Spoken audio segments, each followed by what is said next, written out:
राधे राधे, हरे कृष्णा। आज है 17 अगस्त 2026। आज है श्रावण मास का तीसरा सोमवारी व्रत और साथ में है नाग पंचमी का मुख्य त्यौहार। कहते हैं जो भी भक्त आज सावन के तीसरे सोमवार के दिन शिवलिंग पर साबुत हरे मूंग चढ़ाता है, उसके जीवन से सभी दुख और बाधा दूर होते हैं और मनोकामना बहुत जल्दी ही पूर्ण होती है। साथ ही बता दें कि आज है नाग पंचमी का प्रमुख त्यौहार। कहते हैं जो भी व्यक्ति या फिर परिवार के सदस्य नाग देवता पर दूध चढ़ाते हैं, नाग देवता को दूध से स्नान कराते हैं, उसे काल सर्प दोष से मुक्ति मिल जाती है। तो आइए प्रेम सहित सुनते हैं सोमवारी व्रत कथा। एक साहूकार था, उसके घर में धन की कमी नहीं थी, फिर भी वह बहुत दुखी था क्योंकि उसको कोई भी पुत्र नहीं था। वह इसी चिंता में दिन रात दुखी रहता। पुत्र की कामना के लिए वह प्रत्येक सोमवार शिवजी का व्रत और पूजन किया करता था तथा सायंकाल में मंदिर जाकर शिवजी के सामने दीपक जलाया करता। उसके इसी भक्ति भाव को देखकर एक समय माता पार्वती ने शिवजी से कहा, महाराज, यह साहूकार आपका अनन्य भक्त है, सदैव आपका व्रत और पूजन बड़ी श्रद्धा से करता है, आपको इसकी मनोकामना पूर्ण करनी चाहिए। शिवजी ने कहा, हे पार्वती, यह संसार कर्म क्षेत्र है। किसान खेत में जैसा बीज बोता है वैसा ही फसल काटता है, उसी तरह मनुष्य इस संसार में जैसा कर्म करते हैं वैसा ही फल भोगते हैं। माता पार्वती ने अत्यंत आग्रह से कहा, महाराज, जब यह आपका अनन्य भक्त है और इसको किसी प्रकार का दुख है तो आपको इसका दुख अवश्य ही दूर करना चाहिए। आप तो सदैव अपने भक्तों पर दयालु होते हैं और उनके दुखों को दूर भी करते हैं। यदि आप ऐसा नहीं करेंगे तो मनुष्य आपका पूजन तथा व्रत क्यों करेंगे? माता पार्वती का ऐसा आग्रह देख शिवजी कहने लगे, हे पार्वती, इसको कोई पुत्र नहीं है, इसी चिंता में यह अति दुखी रहता है। इसके भाग्य में पुत्र न होने पर भी मैं इसको पुत्र प्राप्ति का वर देता हूँ, परंतु वह पुत्र केवल 12 वर्ष तक जीवित रहेगा। इसके पश्चात वह मृत्यु को प्राप्त हो जाएगा। इससे अधिक मैं इसके लिए कुछ नहीं कर सकता।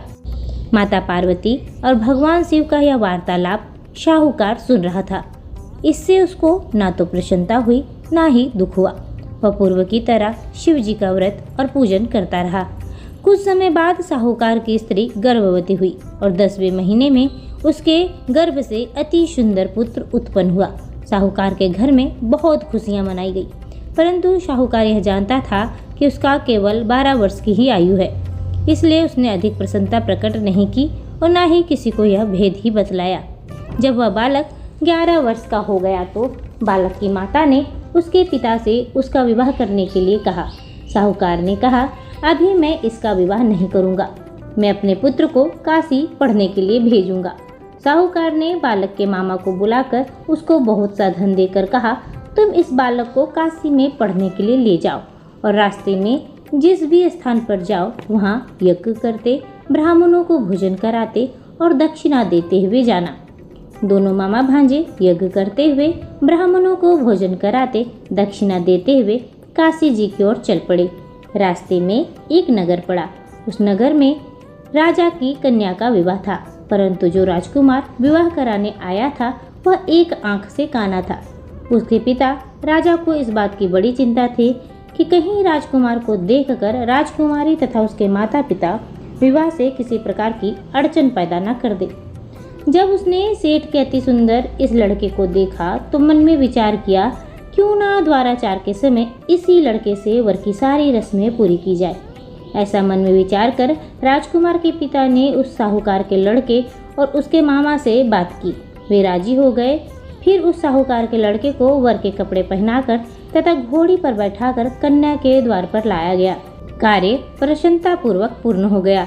राजकुमार के पिता ने सोचा कि यदि वह विवाह कार्य भी इसी लड़के से करा लिया जाए तो क्या बुराई है। ऐसा विचार कर लड़के और उसके मामा से कहा, यदि आप फेरों और कन्यादान में भी हमारा साथ दे दे तो आपकी बहुत ही कृपा होगी, मैं इसके बदले आपको बहुत सारा धन दूंगा। दोनों ने इसे भी सहर्ष स्वीकार कर लिया। विवाह कार्य भी बहुत अच्छी तरह से संपन्न हो गया। सेठ का पुत्र जब जाने लगा तो उसने राजकुमारी की चुन्नी में लिख दिया था, तेरा विवाह मेरे साथ हुआ है, परंतु जिस राजकुमार के साथ तुमको भेजेंगे वह एक आँख से काना है। मैं पढ़ने के लिए काशी जा रहा हूँ। सेठ के लड़के के जाने के पश्चात राजकुमारी ने जब अपनी चुन्नी पर ऐसा लिखा हुआ पाया तो उसने काने राजकुमार के साथ जाने से मना कर दिया। उसने अपने माता पिता को सारी बात बता दी और कहा कि यह मेरा पति नहीं है, मेरा विवाह इसके साथ नहीं हुआ। जिस वर के साथ मेरा विवाह हुआ है वह तो काशी पढ़ने के लिए गया है। राजकुमारी के माता पिता ने अपनी कन्या को विदा नहीं किया और बारात वापस चली गई। उधर सेठ का लड़का और उसका मामा काशी पहुंच गए। वहां जाकर उन्होंने यज्ञ किया। लड़के ने पढ़ना शुरू कर दिया। जिस दिन लड़की की आयु 12 साल की हो गई उस दिन मामा ने यज्ञ रखा था। लड़के ने अपने मामा से कहा, मामा जी आज मेरी तबीयत कुछ ठीक नहीं लग रही है। मामा ने कहा, अंदर जाकर विश्राम कर लो। लड़का अंदर जाकर सो गया तो थोड़ी देर में ही उसके प्राण निकल गए। जब उसके मामा ने आकर देखा कि उसका भांजा मृत पड़ा है तो उसको बहुत ही दुख हुआ। उसने सोचा कि अगर मैं अभी रोना पीटना मचा दूं तो यज्ञ का कार्य अधूरा रह जाएगा। अंततः उसने जल्दी से यज्ञ का कार्य समाप्त करवाया। ब्राह्मणों के जाने के बाद रोना पीटना शुरू कर दिया। संयोगवश उसी समय माता पार्वती और शिव उधर से जा रहे थे। जब उन्होंने जोर जोर से रोने की आवाज़ सुनी तो पार्वती जी कहने लगी, हे महाराज, कोई दुखिया रो रहा है, इसके कष्ट को दूर कीजिए। जब शिव और पार्वती वहां पहुंचे तो उन्होंने पाया कि वहां एक लड़का मृत पड़ा है। माता पार्वती कहने लगी, महाराज यह तो उसी सेठ का लड़का है जो आपके वरदान से उत्पन्न हुआ था। शिवजी ने कहा, हे पार्वती, इसकी आयु इतनी ही थी जो यह भोग चुका। तब पार्वती जी कहने लगी, हे महाराज, इस बालक को और आयु दे दे, नहीं तो इसके माता पिता तड़प तड़प कर मर जाएंगे। माता पार्वती के बार बार आग्रह करने पर शिवजी ने उसको जीवन का वरदान दे दिया। शिवजी की कृपा से वह लड़का जीवित हो गया। उसके बाद शिवजी और पार्वती कैलाश को चले गए। शिक्षा पूरी होने के बाद जब वह लड़का अपने मामा के साथ यज्ञ करते, ब्राह्मणों को भोजन कराते तथा दक्षिणा देते हुए अपने घर की ओर चल पड़े। रास्ते में उसी नगर में आए जहाँ उस लड़के को वहाँ की राजकुमारी से विवाह हुआ था। वहाँ आकर उन्होंने यज्ञ आरंभ कर दिया।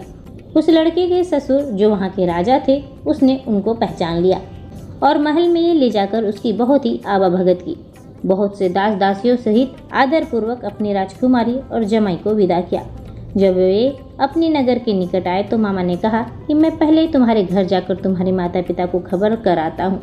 जब उस लड़के के मामा घर पहुँचा तो उसने देखा कि लड़के के माता पिता घर की छत पर बैठे हैं। उन्होंने अपहरण कर रखा था। यदि हमारा पुत्र सकुशल लौट आया तो हम राजी खुशी से नीचे आ जाएंगे, नहीं तो छत से कूदकर अपने प्राण दे देंगे। उस लड़के के मामा ने आकर जब यह समाचार दिया कि आपका पुत्र आ गया है तब उनको विश्वास नहीं आया। उसके मामा ने शपथ पूर्वक कहा कि आपका पुत्र अपनी पत्नी तथा बहुत सारा धन लेकर साथ में आया है। तो सेठ का प्रसन्नता से मन भर उठा। सेठ और सेठानी आनंद पूर्वक नीचे आए। बाहर आकर उन्होंने अपने पुत्र तथा उसकी पत्नी का भरपूर स्वागत किया। सभी प्रसन्नता के साथ रहने लगे। जो कोई सोमवार के व्रत को धारण करता है अथवा इस कथा को पढ़ता है या फिर सुनता है, उसके समस्त दुख दूर होकर उसके समस्त मनोकामनाएं पूर्ण होती है तथा इस लोक में सभी प्रकार के सुख को भोग कर अंत में सदा शिव के लोक को प्राप्त होता है। प्रेम सहित बोलिए उमापति गौरी शंकर की जय।